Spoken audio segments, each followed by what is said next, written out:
Kwa tafsiri ya Kilatini, neno maandamano Kilatini limetafsiriwa ni kikundi cha watu kinachotembea pamoja kwa utaratibu maalum. Ndo tafsiri ya maandamano Kilatini, wakiwa na ajenda maalum, wakiwa na njia walizoeleza wenyewe. Sasa Mheshimiwa Waziri Mkuu, tarehe 29 kulikuwa na vurugu.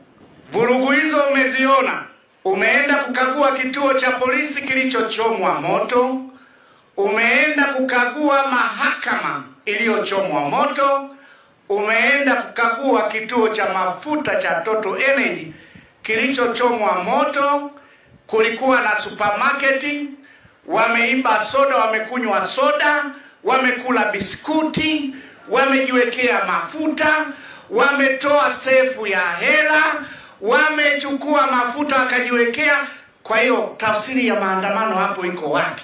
Kwa hiyo vurugu za tarehe 29 kwetu sisi kama mkoa wa Arusha tunazikemea, na mimi kama mkuu wa mkoa ninatoa tena tahadhari kwamba serikali tumejipanga kutimiza jukumu la kwanza, vyombo vya ulinzi na usalama, kuwalinda raia na mali zao. Nataka niwahakikishie hilo wananchi wa mkoa wa Arusha.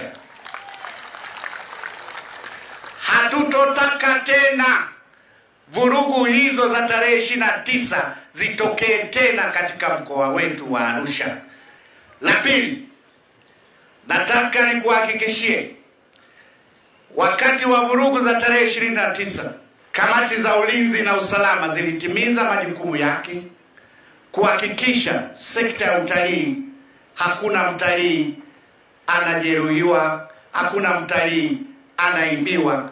Tulihakikisha, na ndio maana watalii wanaendelea kuja, ndio maana utalii unaendelea kukua.